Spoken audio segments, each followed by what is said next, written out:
Alamin naman natin mula sa BIR ang bagong hakbang nila para mahuli ang mga hindi nagbabayad ng tamang buwis. At kaugnay niyan ay mga kausap po natin si BIR Commissioner Kim Jacinto Henares. Good morning po, Commissioner Henares. Good morning po. Una po sa lahat, nagsimula na po ba itong mystery shoppers ng BIR? Pardon ha? Can you repeat the question? Oo, nagsimula na po ba itong pinatutupad nyo o balak nyo ipatupad na mystery shoppers ng BIR? Matagal na po namin yan ginagawa. No? Okay. That's part of the tools that we use, no, aside from surveillance.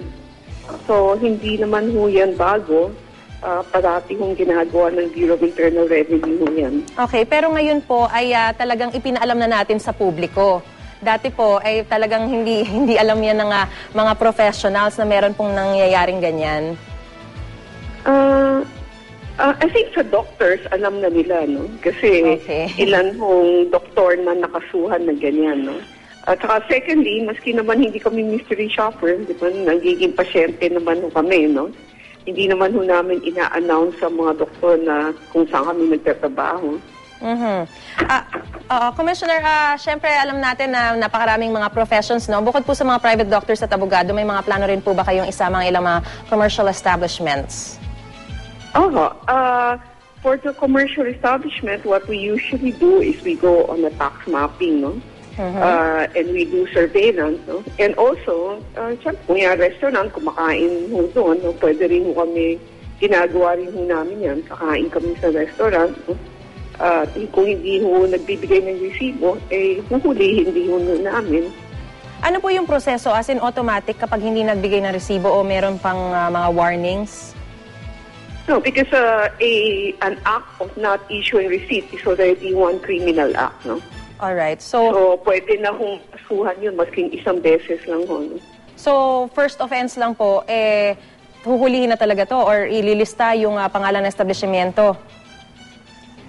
Kung kami mismo ang nakahuli... Opo, kung kayo mismo.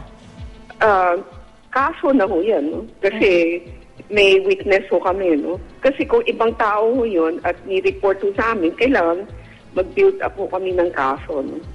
How about, ma'am, kung halimbawa meron namang ibang mga civilians na nakahuli, no? Hindi sila binigyan ng resibo at anong gagawin nila? Kanino sila dapat tumawag?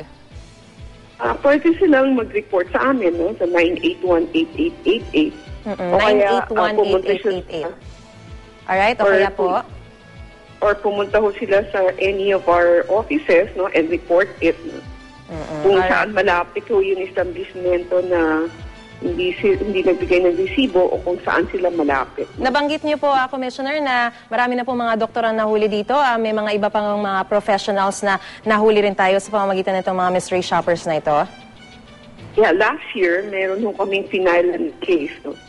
Mga kaso, no? Mga doktor at dentista na hindi nag-i-issue ng resibo, ang mga veterinarian. No? Alright, so maasa po tayo na talagang magbabayad na po ng tamang mga buwis itong mga iba't ibang mga ahensya at mga professionals. Maraming salamat po, BIR Commissioner Kim Jacinto Henares.